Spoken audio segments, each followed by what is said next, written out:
Yo, the whole squad is here, man. Adam, good to see you. Nice shirt. We have David on the live stream as well as in the spaces. Man, first and foremost, Adam, man, what a shit show last night was. Bro, as David knows, tech is hard. And yeah, we had multiple tech failures. My internet seemed to fail last night, which is actually kind of, since I switched to a new internet provider, my internet's been solid for feels like a year, but it decided last night that wasn't going to be the case. And so that was fun. And then Hustle broke, which is really, really fun midstream. So yeah, good stuff last night, man. Bro, that's just the way it goes. Back today, though. We're going to run it back today. Dude, when you start something new, it almost always, collapses the first time. I don't know what that is about the universe, but just the way it works, man. Yes, sir. Chris, how we feeling today? What's good? Yeah, man, was in the gym, was disappointed in that stream last night, was looking for the next 100x on stream, but the turnout was sick. I think people are really interested in, Hustle's build out so far and just kind of his capabilities. And once they kind of see it, we're putting out a lot of content, but once they kind of see how these agents are interacting on chain, I mean, it's a game changer. It feels so comfortable. It feels so natural. So I'm doing good over here. David's killing it with the vaulted ceilings in the background. He wins the background wars today. You're looking good. What's going on over there? Yeah, man. So we're going to learn today actually how all of this works under the hood with our lovely info provider, David Snyder. Bro, how are you feeling? Also, congrats on the beginning of the Lit Protocol TGE Lit Key.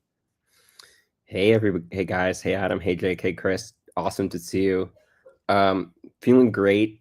You know, it's crypto is just a beautiful thing. Sometimes things break. Sometimes people get mad about certain things, but slowly but surely, the progress to global domination of a tamper-proof world is underway. Not to be too dramatic about it, and definitely vibe trading is a big milestone step on the way there. I've just had so much fun playing with Hustle the past couple of days. Yeah, man, me too. It's painful and it's exciting at the same time. David, tell us a little bit about, just to start from the top, what is Lit Protocol and why has it been receiving so much attention recently? Yeah, absolutely. Maybe I'll just quickly introduce myself. This is my first time on the show. Super, super delighted to be here.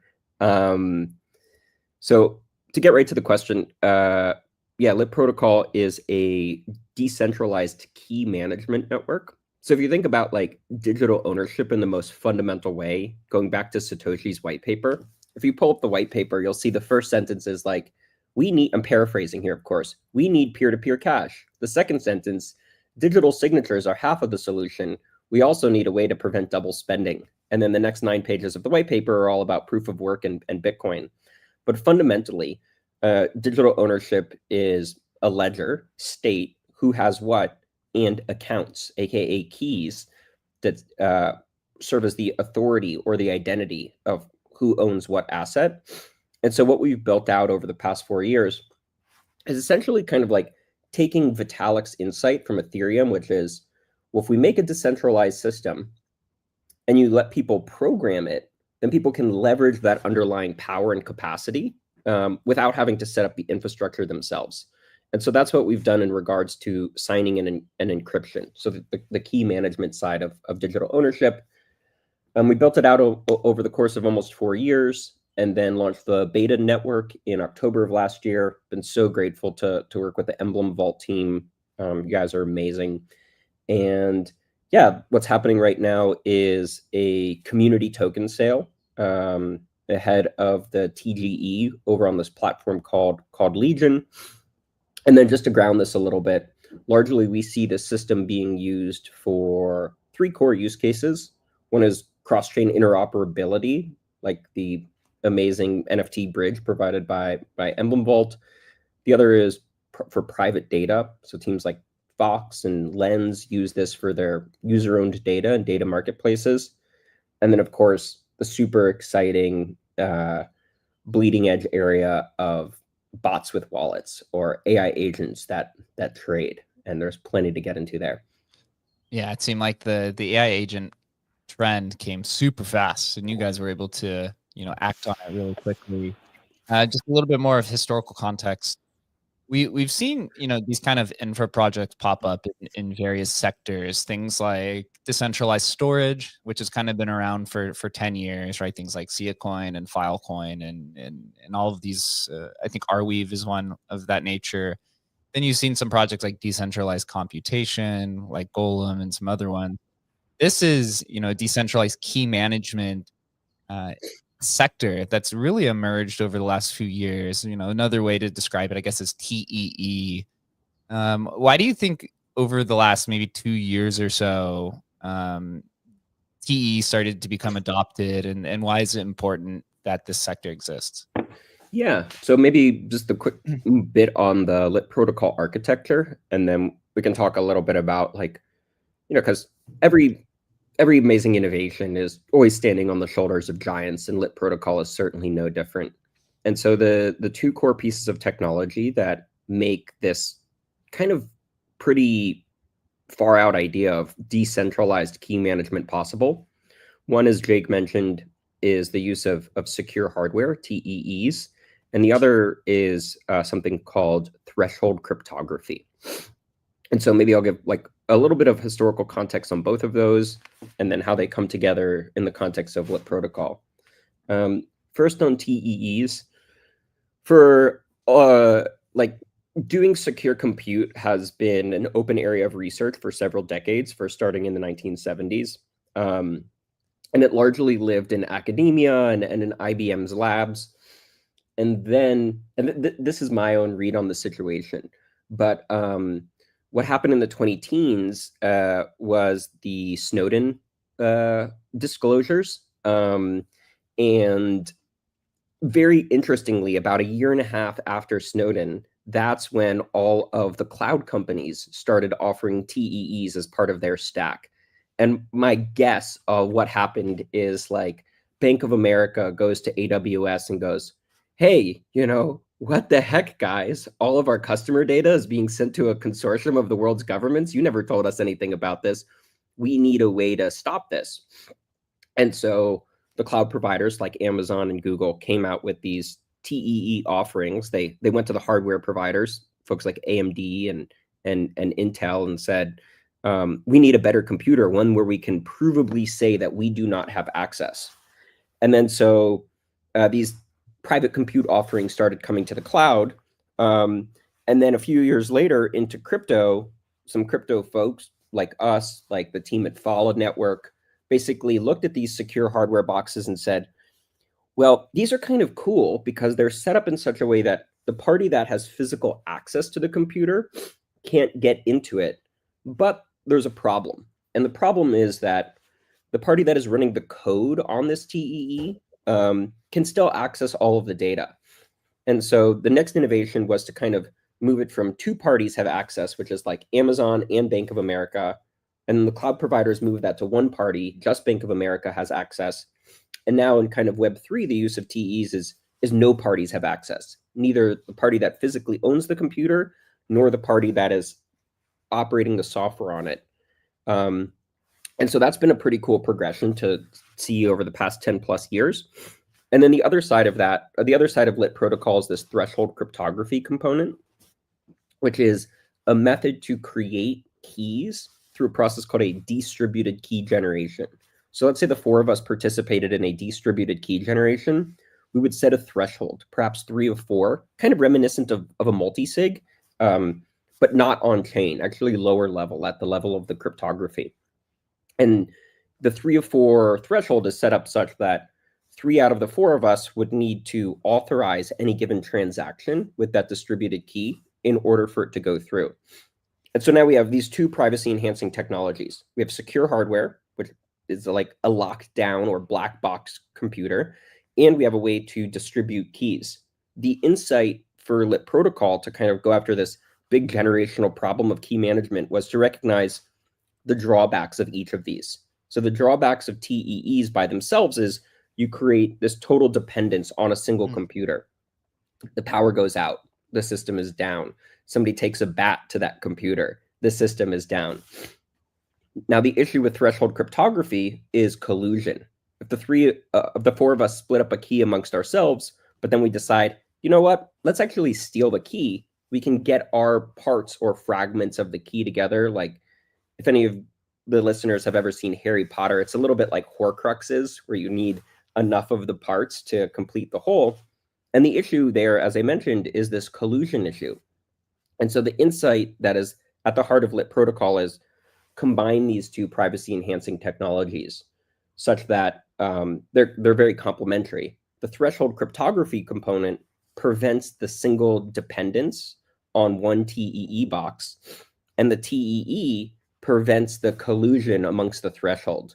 So it's one of these unique situations where the total is greater than the sum of the parts, because these are highly complementary technologies in this kind of pretty serious quest to manage secrets and key material in a distributed way. Yeah, so basically what you're saying, like to summarize it, users and teams, like I'll use Emblem Vault or I'll use Agent Hustle in this example. When a wallet is generated on agenthustle.ai, the private keys to that wallet is basically what's called sharded, right? You take the password to it and you basically cut it up into a bunch of little pieces. and you take those little pieces and you put it inside of a node network, right? So that it's distributed. But then there's also, excuse me, a hardware component to it so that the nodes can't collude to piece the password together to that wallet and steal. And so there you have that hardware component that disallows the node network, the software side of things, to collude and steal everything in your Agent Hustle wallet. Nailing it. Yeah, it's what they would classically call a defense in depth strategy, like, which is a strategy that exists for defense and security well before the internet and digital technologies. You can imagine a castle in the Middle Ages. First, there's the outer wall, then there's the inner wall, then there's the inner sanctum, and so like security is always layers, and the same is true here. So this makes Agent Hustle platform much more secure. Why is this important for AI agents specifically? As you look across the industry, the majority of platforms, and this isn't this isn't attacking anything, this is just, or any platform, this is just kind of what it is. Most of the AI platforms are using custodial wallets, right? Yeah. Where the private key to the wallet that's interacting with the AI is basically accessible to the team that is hosting the platform. I won't give any names, but here with Agent Hustle, the Emblem team has no access to the keys in that wallet, nor does the AI itself. Why is that important to the industry? Yeah, I mean, it makes sense that those type of custodial setups have emerged, right? Like people start building, toy versions of things before the serious version comes out, but having the agent not have access to the user's underlying private key is important for two reasons. One is the potential of either malicious or mistakes that result in the loss of user funds. That's obviously primary. And then two, one of the big benefits is for AI agents to perform transactions with humans out of the loop. And I know that's something that we're deeply coordinating on, but we're in the days or weeks range from somebody being able to be out and about, they're at dinner, and they get a notification that says, your agent just bought and staked this arbitrary token because of the prompt or strategy that you articulated. And it's only through this kind of human out of the loop signing that I believe that we really get to the next transition in AI agents, which is basically agents going from delivering information and performing tasks right when the person is at their computer or phone and asking, to kind of like the next level, which is, I think, a 10x improvement of the agent actually doing stuff with the human being or the business not paying attention that benefit that user, that benefit that person. And yeah, using a system to manage the keys becomes really vital in that context, such that the transactions can be signed without the person there, and also the funds can't be stolen. Yeah, security is very important. And then maybe just to like jump on that, just to riff on that a little bit, another thing that I'm super excited about this is, with the infrastructure that Agent Hustle is built on, the Lit protocol key management network, the system can also manage any arbitrary secrets. We've obviously like all gotten started focused on crypto trading, but the exact same setup could manage your Charles Schwab API key, could manage your Twitter password, could manage your credit card. And so where we kind of think about agent-based transactions is that from the perspective of an AI agent, there's no difference between using flowers.com to buy flowers for your mom on Mother's Day and buying $1 million of Bitcoin. Like those feel the same to the agent. David, you're leaking all of the alpha of where we're headed, man. When we have Agent Hustle as a browser-based interactions, you can have him basically, convert. You can have him essentially offload your crypto into a Coinbase account and sell it if you give them access. This is what you're saying, right? So you could give Agent Hustle your information to Coinbase, and you could basically create a prompt to say, hey, using Emblem and Agent Hustle, you could say, sell sell Ethereum when it gets to $3,000 in 2040, when it finally pumps, and then convert it to USDC, or convert it to USDC and deposit into Coinbase, and then sell it to my bank account. And you're saying that could all be basically encrypted and managed with the LIT protocol. Exactly, yeah. And then take that USDC and, you know, do intelligent dollar cost averaging on the New York Stock Exchange, right? Like, we just end up where things that are liquid, dependent on the underlying state machine that manages them. And I mean that broadly, whether it's Visa or Solana or the New York Stock Exchange. So what type of applications and builders currently exist on LIT protocol? Obviously, Agent Hustle and Emblem. We've moved every single Vault protocol or Vault over to LIT. We've built Agent Hustle, but what else is in the ecosystem? Yeah, so some other cool examples of teams that have been really successful. One that I love talking about is, well, there's two that I want to mention. One is this team called Genius. They've built amazing bridge protocol for any VM bridging. I think they support Move, Solana, all the EVM chains. And their insight was really great, which is, if you store a bunch of liquidity on a bunch of chains, you don't have to bridge. And the liquidity that's managed on all of these chains is managed by these programmable, non-custodial LIT keys. And what's super interesting is, actually, if you're familiar with TransferWise, which is one of the leading kind of fiat international ways to send funds internationally with fiat, that's actually their whole design too. Like, that was TransferWise's whole insight in the beginning, which is, if we have a bunch of liquidity in our TransferWise bank accounts in every country in the world, we can settle instantly, globally, and then occasionally rebalance to all of the liquidity that we're managing. Genius has done the exact same thing with LIT protocol, but instead of different countries, we're talking about different blockchains. But it's a very, very similar setup. So that kind of bridging setup is awesome. There's definitely, like, all of the AI agent stuff we can keep getting into. Emblem Vault and Agent Hustle is definitely in the lead in terms of progress, and it's been so awesome. But there's other teams hacking away on AI agent wallets and AI agents as well.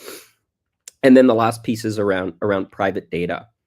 So if you use Open Campus, for example, to get a digital copy of your diploma, that diploma is encrypted with LIT and stored on Filecoin. And so it's in public, but nobody can see it because it's encrypted. And so I guess the insight at the heart of this is that keys fundamentally do two things. They sign stuff, like signing a transaction, and they encrypt stuff, like when you send a text message on Signal, it gets encrypted before it gets delivered. And that's because there's a key on the phone associated with the app. Interesting. Adam specifically wore his on-chain maximalist shirt today because we're talking with LIT protocol, who's storing everything on chain.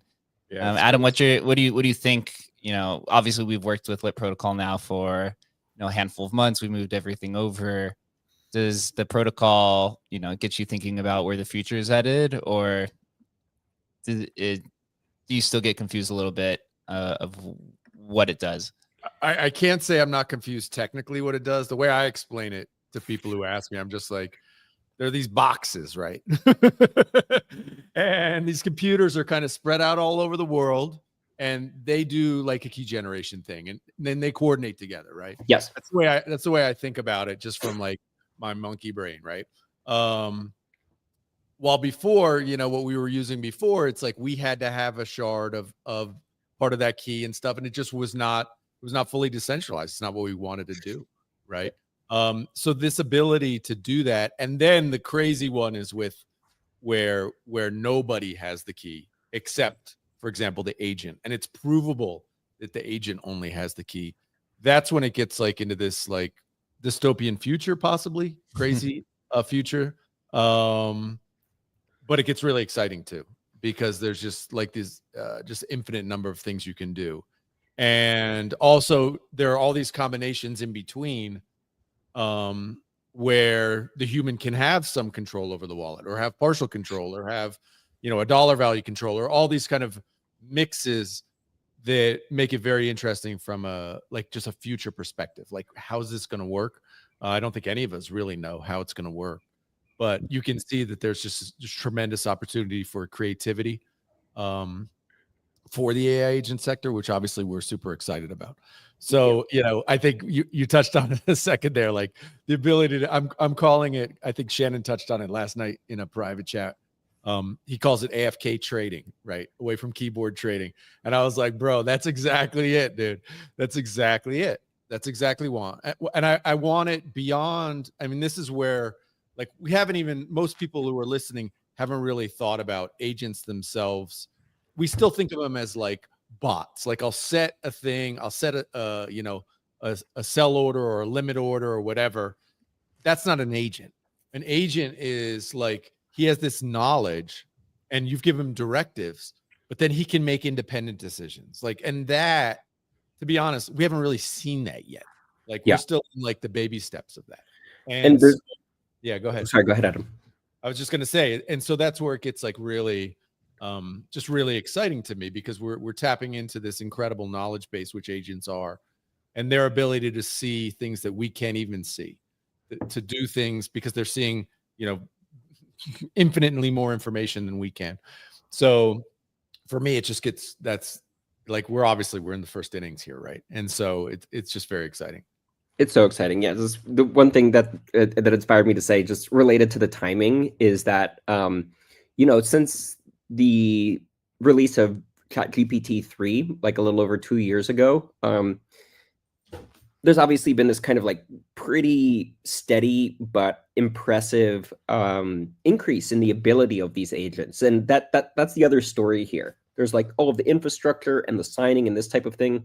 And I'd be curious what you guys think about this term. I've been thinking about this moment that I think is going to happen in the next 12 to 16 months, that in my mind I've been calling the commercial singularity. Not like the AGI singularity. We could spend a whole hour talking about that. But basically this moment in time where an agent can just perform a transaction, a commercial transaction, whether it's for crypto, for stocks, for e-commerce, as well or better than a human being. And we're not quite there yet. When these systems first came out, if you said, hey AI, can you order me a pizza? They would get it right around 30% of the time. Now they get it right around 80% of the time. In another year, the prediction is that they'll be able to get it right 99.99999% of the time. And so when we hit that, like, that's what's really exciting about working on this now, is I think there's this general understanding that the models are getting better. There's literally trillions of dollars invested in working on these foundational models. And all of a sudden, for most people who are like, AI agents, bots, those things just like put slop on Twitter and stuff like that. And then one morning, people will wake up and be like, oh, wait, this is everything. As can have like a deeply material improvement in my life. I no longer have to click any buttons. And I'm just really excited about, like, right now, everybody uses the internet in this push-oriented way, where you are pushing buttons and you're saying, oh, I want to do this on this application.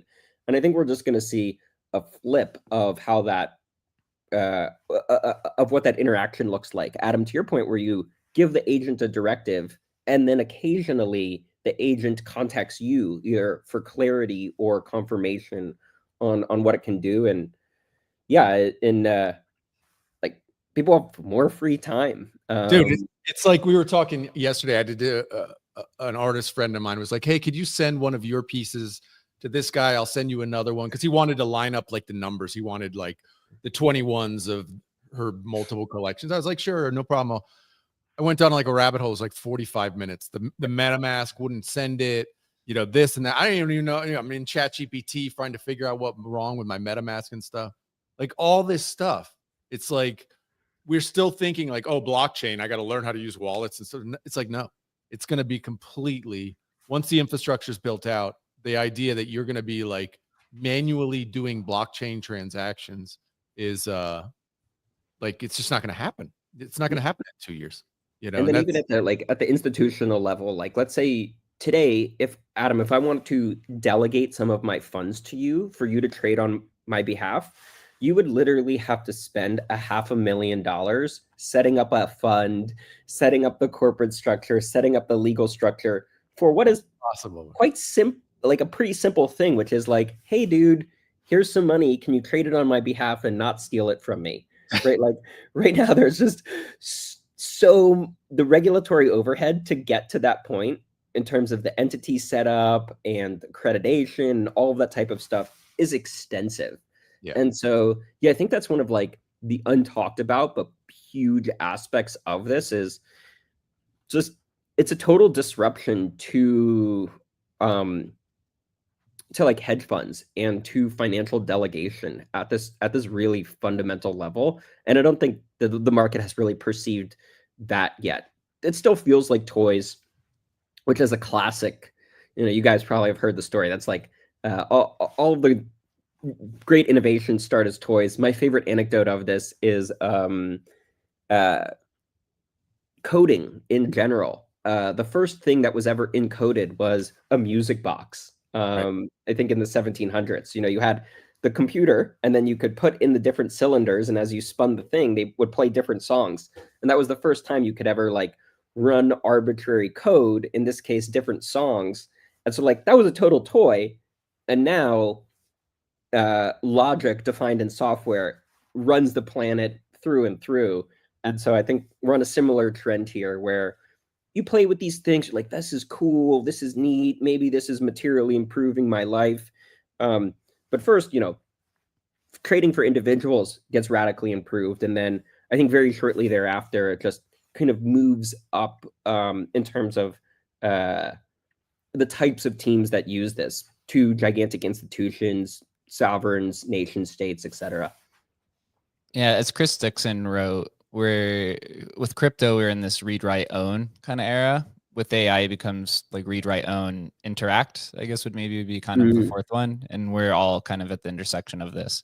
And with ownership comes, tokens, right? And with interact comes AI agents. And Lit Protocol, just announced Lit Key, which is the token.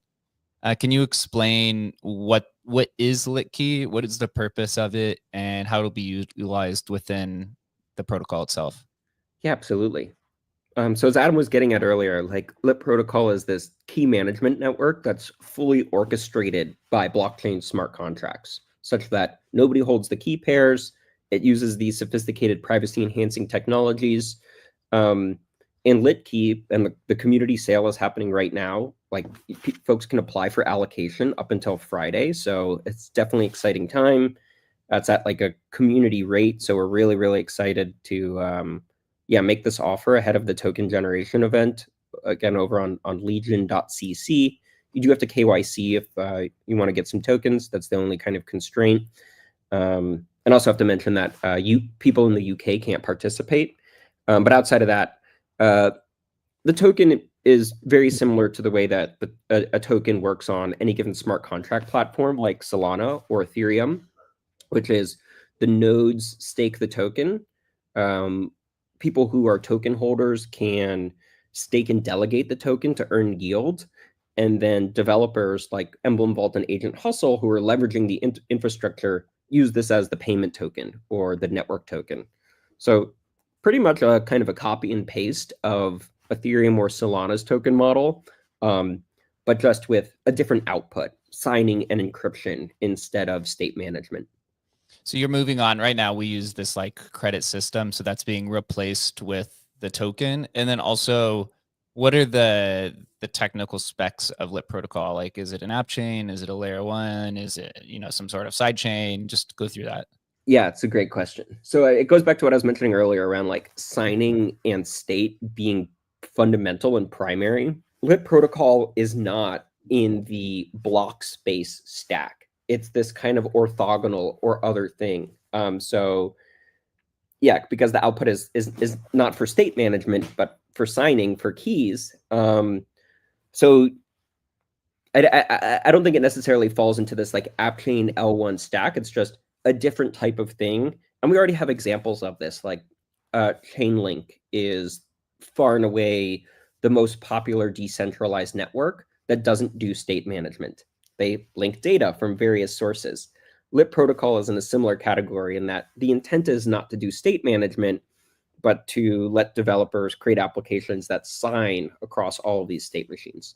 It's a good example of I guess you'd say a protocol or an app that exists in the ecosystem where it has, on-chain and off-chain properties where not everything needs to be completely on-chain. Chainlink's a really good example as it's, it's extremely popular and takes off-chain data and puts it on-chain. So you have to have these two components, as well as Emblem Vault is also partly on-chain and off-chain. So you mentioned Legion. Can you describe what Legion is? And then also for those who want to participate or are interested, is this something that you have to be an accredited investor like on Echo? Are there any certain types of requirements outside of KYC? Yeah, so Legion is this neat platform for token pre-sales where you connect your GitHub and your Twitter and your wallet, and you get a reputation based on that.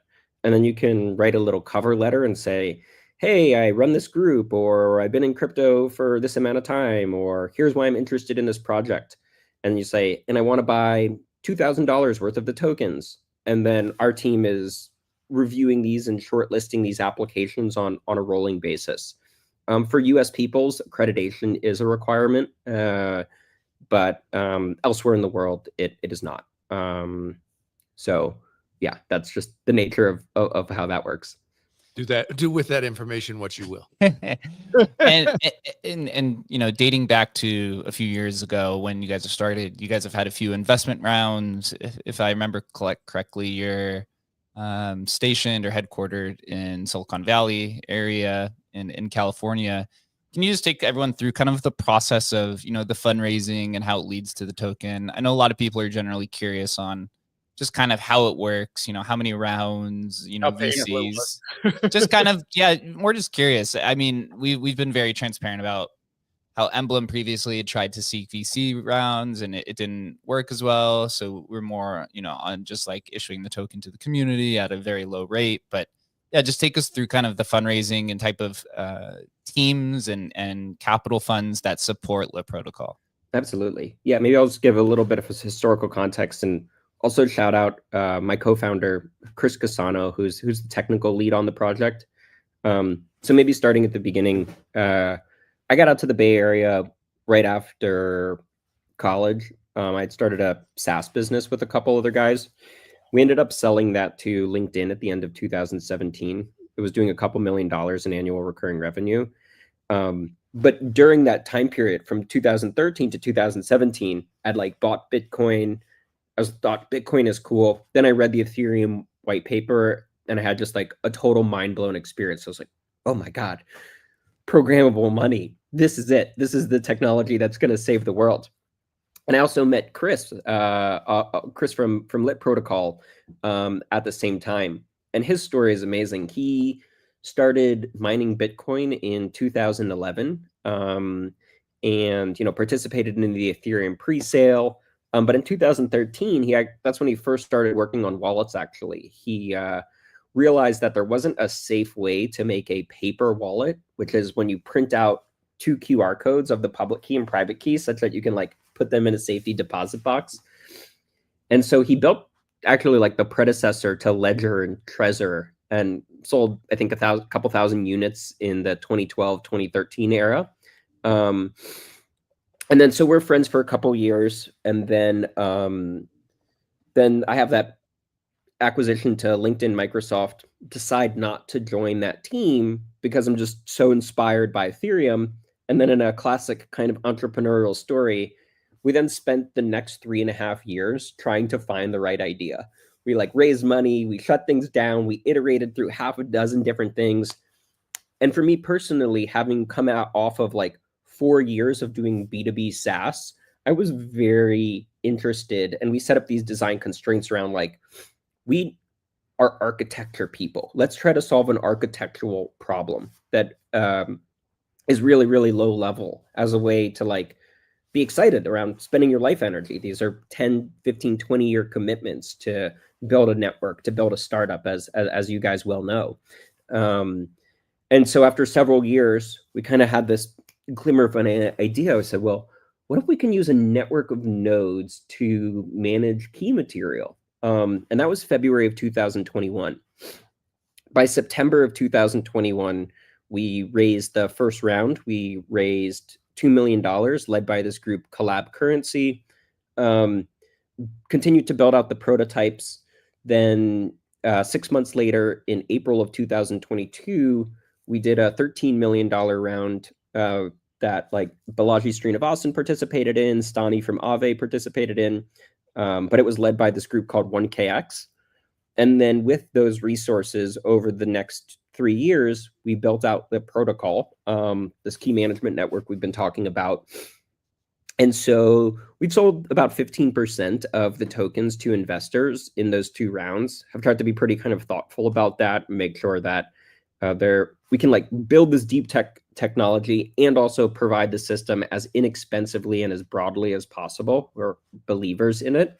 And that's what's so cool about the community round that's happening right now, is it's just like a way to sell tokens to interested people, frankly, at a better FTV, at a better rate than the previous round, using this application-based system Legion. And so, yeah, even if folks are just like excited or enthusiastic, even if they don't have a deep background in crypto, I would encourage everybody to apply and share that enthusiasm. And our team is reviewing regularly. And yeah, so as of right now, there's no additional plans to raise any external funding outside of the community sale. And there's a couple things to kind of take care of technically, and but everything is pretty much ready to do the V1 network launch and the TGE, which is really just getting to the starting line after about 4.5 years of working on the project. And this is the nature of deep tech. And so that's a little bit about the history. Yeah, it took Shannon, I think, 4 years from his initial conception of Emblem Vault towards the end of 2016, and then hitting mainnet at the end of 2020. And actually has a very similar story to one of your co-founders, where I think it was in 2013, Shannon had realized that there was no way to trade wallets or transfer wallets. It was the same idea with the paper wallet kind of thing. So it is actually like quite similar, where you guys went for the key management side, and then he ended up going for kind of the tokenized wallet side, and kind of met here in the middle. It is super fascinating, actually. I mean, for us, it's just been so beautiful to work with Emblem Vault, because in 2021, we're like, is this cool? Is this useful? We definitely have that confidence now. The traction is like really, really exciting. But at the early stages of things, you don't know. There's a lot of uncertainty. And very early on, we're like, wow, Emblem Vault would literally be the perfect team to work with, because it was the only thing out in the market. So yeah, we're long time friends of Emblem Vault, and just it's been such a delight over the past 6 months, and for us, kind of like a pretty epic arc to see the existence of Emblem Vault as evidence that this type of system is viable and needed, and then ultimately to be such close partners with you three and Shannon and the rest of the team. For us, it's just been a total joy.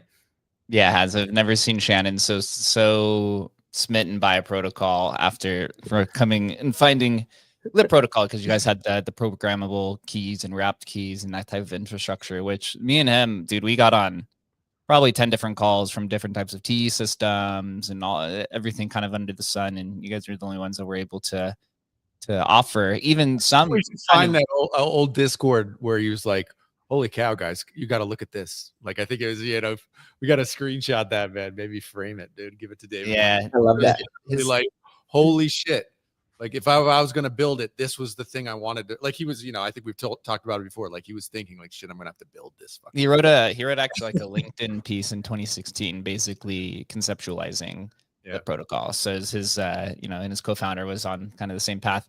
Going back to the token though, what is the FDV being offered at Legion? When is the airdrop? What percent is going to be airdropped, and kind of how is it being airdropped or passed around upon TG? Yeah, so there's a few FDV tiers, trying something new, like giving people optionality.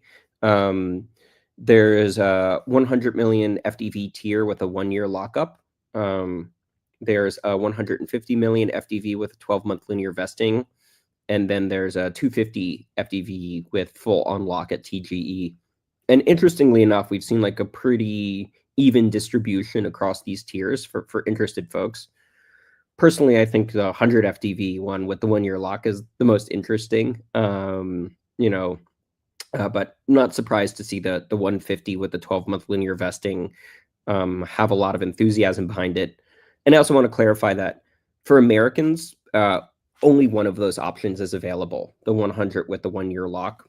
The 1-year lock is just like a constraint from the US government. Interesting. That is actually super interesting. And what type of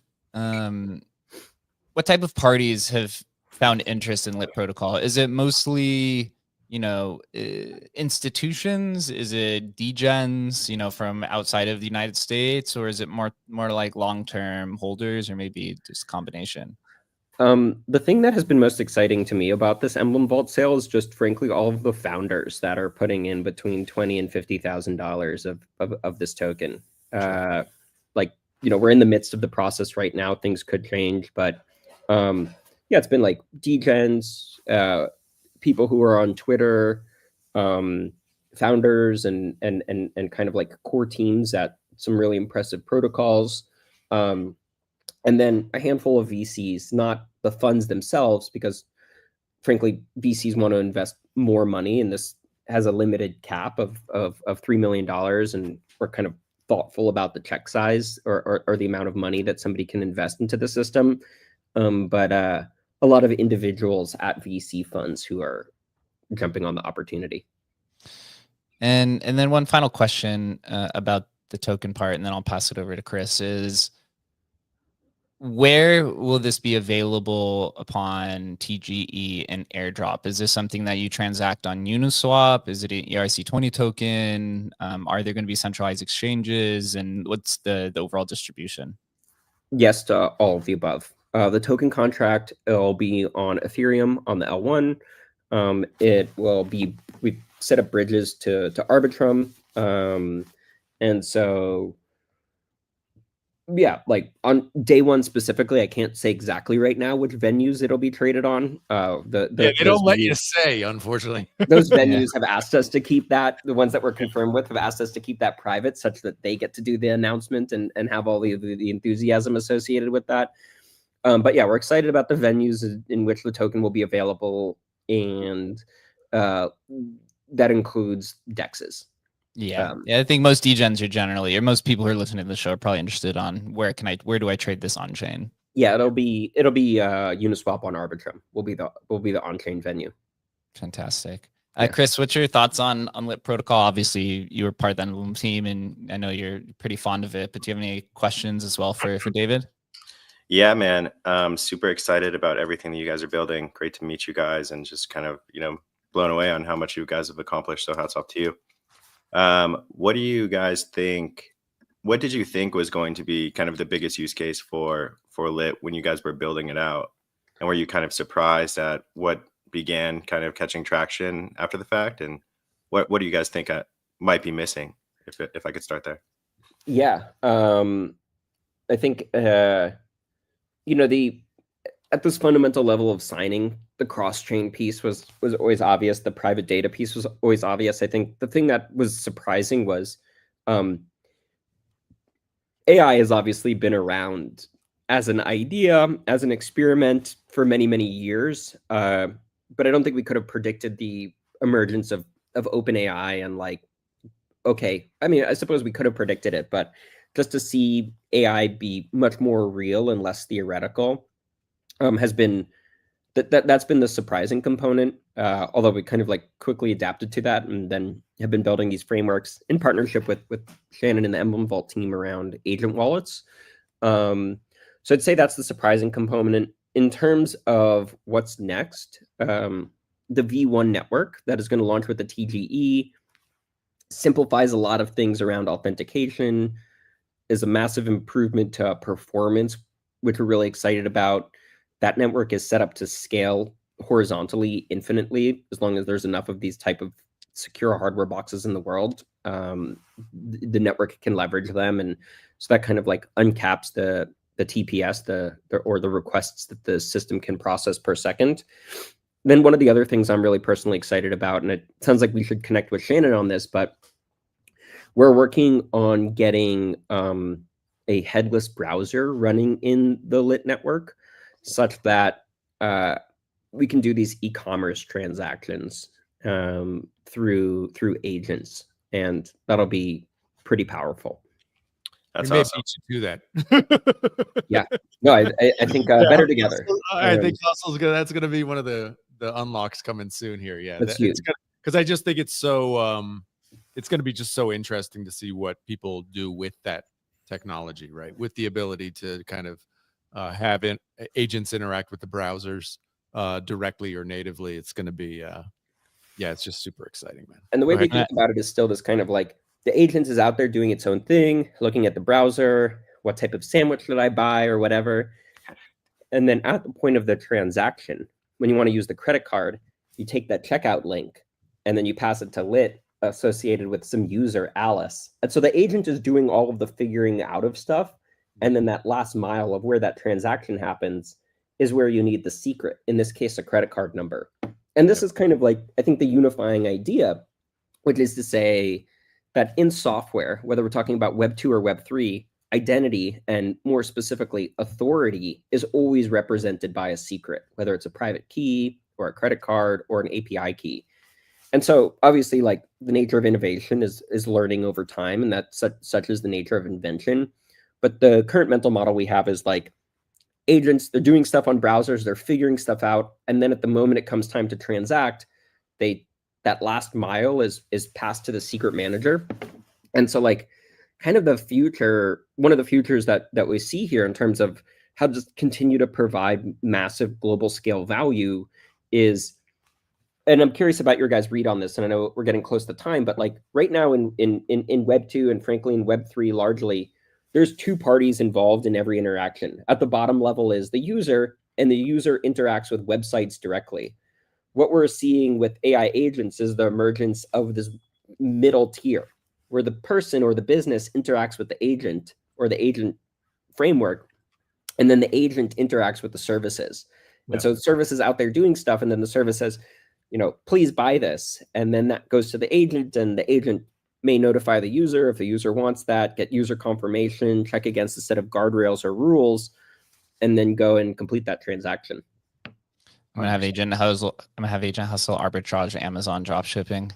Nice. I mean, that's like, and I think, Jake, that's an amazing point, right? Let me get your guys' take on this. Like, because these systems can connect to like anything, it's crypto plus. You could imagine a prompt where you go to your agent and you say, hey, I'm ready to be a media business. I've been talking to you for the last 6 months, so you understand my worldview. Yep. Every day I want you to read the news, and at 8 a.m. in the morning, send me an email with 3 clarifying questions about the news prior so I can give you my opinion. After I respond to that email, send out a newsletter on my newsletter blast. Also, I want you to mint a token on pump.fun or whatever, and set it up such that people need to hold at least $10 of the token to join my private Discord. And so now in like 4 minutes, you've just set up a media business that you spend 5 minutes on a day, sell ads on that, you've got the token on that. And so, yeah, that's a part that I'm excited about. It's just like, we've seen the emergence of bots that trade largely in Web 3, more progress happening there. In Web 2, the agents are, one, like replacements for Google, like ChatGPT, which most people have used by this point. But for businesses, it's replacing like inside sales reps and customer support reps. But we haven't seen so much, but I think as an emerging category is like, how can everybody become a creator?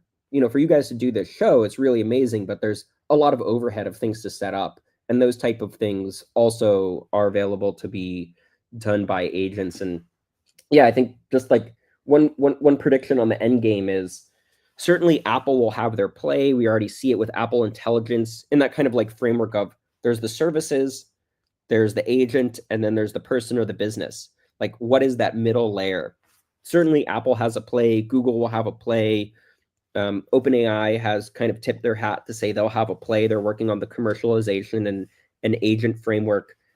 And then we have also the thinking that like every place where people store money, so every wallet, every exchange, etc., will all have an agent tab. Or you click on that agent tab and you could say, well, here's the universe of agents that I can interact with. And that's the framework that we're building with the agent wallet, is that everybody can essentially embed an agent app store.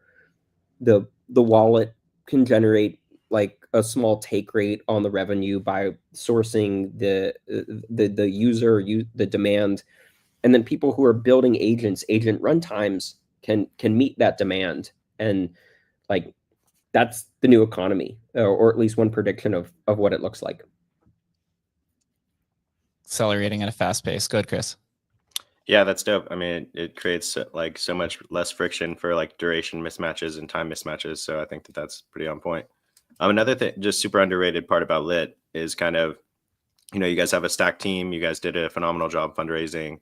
You guys have great tech, but you also have like a pretty strong community. And I think when you're an infrastructure provider, Evlum's kind of an infrastructure provider ourselves, it's really hard to get people excited about infrastructure. Like nobody cares, but that's actually like one of the most critical pillars of the entire business. So I'm kind of curious how intentional you guys were on building out your community, because you guys made a pretty big splash. There's tons of protocols out there that no one cares about because they don't focus on the community at all. So I'm just kind of wondering how intentional you were about it and how you managed to kind of build out such a strong army of kind of believers and supporters in what you're doing. Yeah, thanks for that question. I think like it's just by just not kind of playing games. And it really just comes back to the product.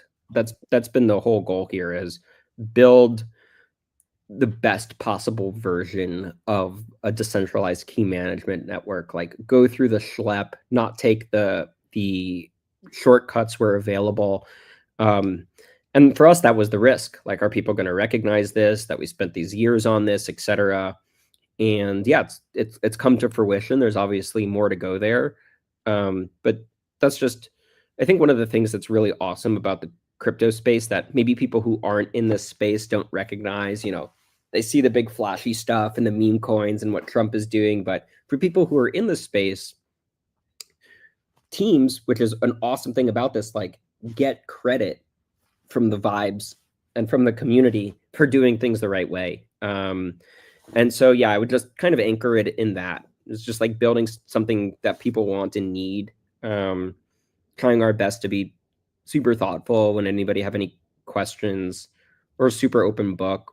Everything is developed in the open. All the tooling and everything is open source. So yeah, I would say it's kind of like anchored in the artifacts, and then yeah, just there's just so many awesome people in crypto who, when they have a light bulb moment, they go, oh, cool, okay, this is it. Because that's a cool thing about this, is like, it's not exact Web3 or crypto broadly. It's not exact. It's an industry, but not exactly. It's a community, but not exactly. It's some kind of like hybrid thing. And Definitely. Only people who have been around Web3 like have a sense of what the energy is in this community, in this industry.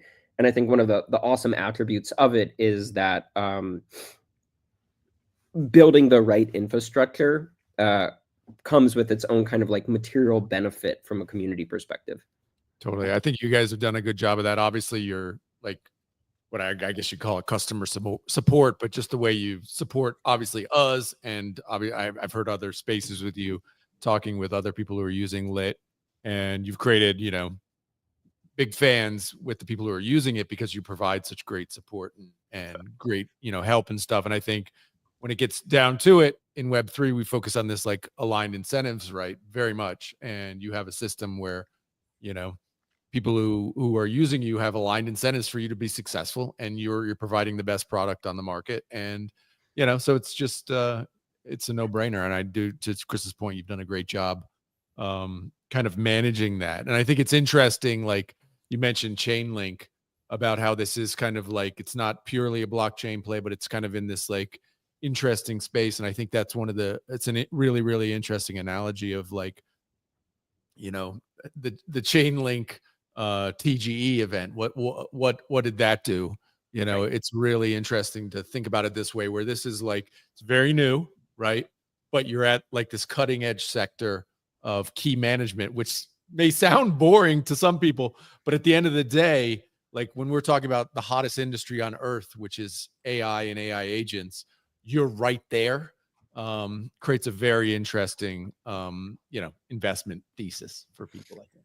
And not everybody will get it from day one, and that's okay, and that's Right. like the beauty of how these things progress over time. And the reality is, like, it only works if it provides value. Crypto there's all kinds of like interesting actors in the space and people who run up the token prices and all that kind of stuff, and there's just nothing we'd rather be doing and then working with you guys than working on this type of technology.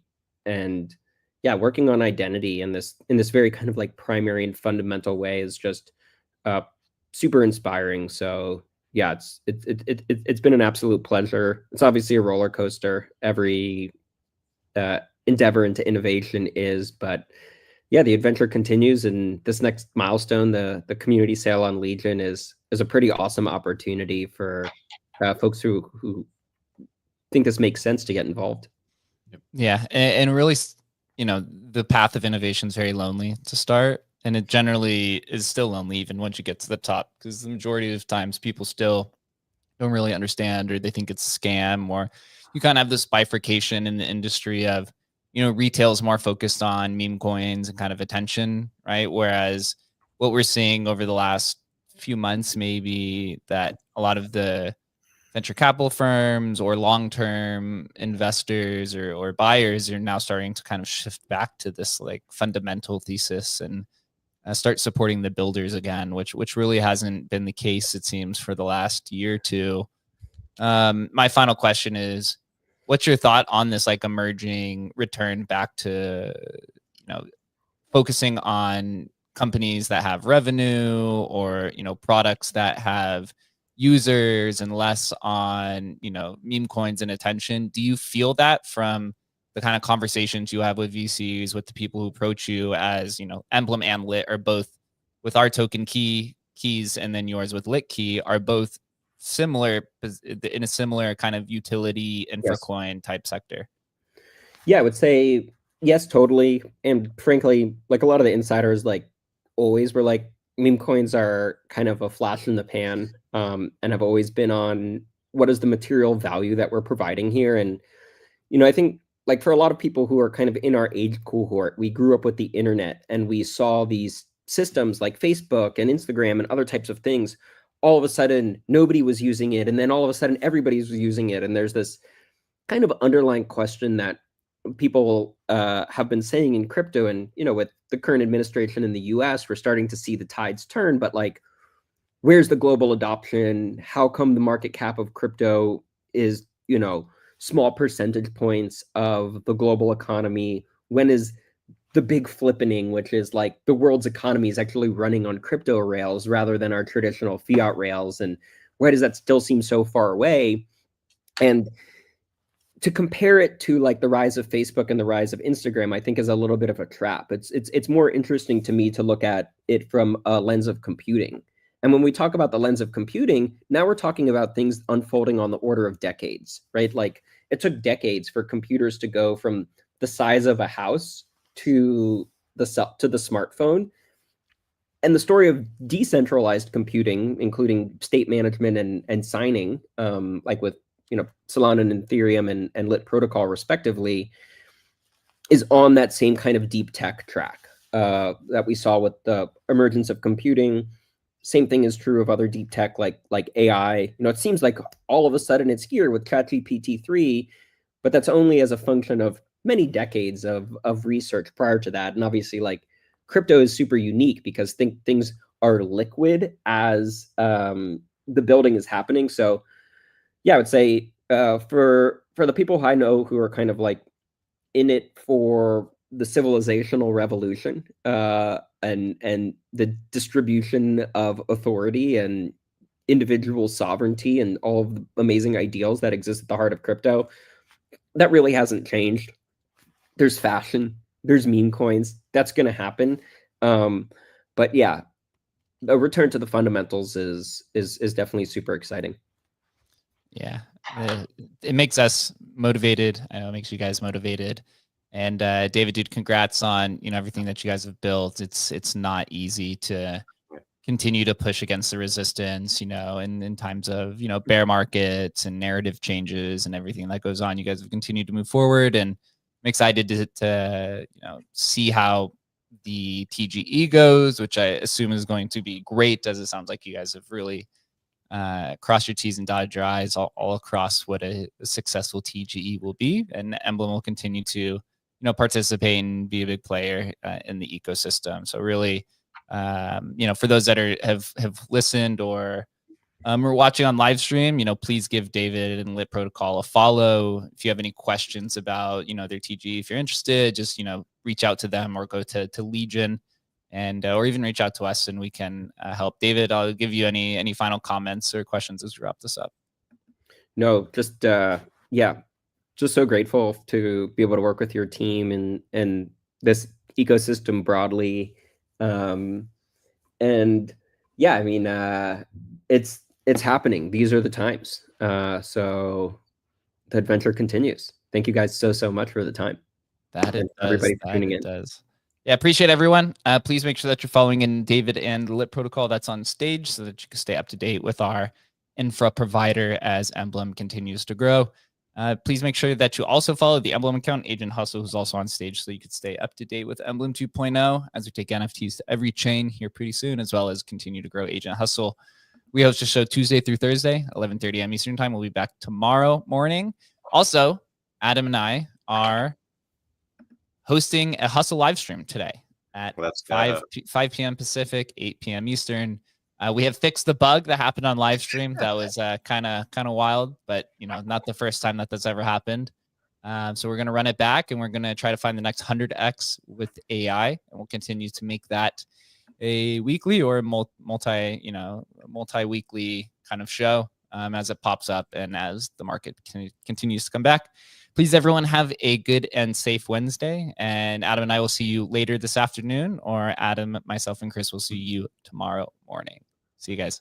Later, guys. Later.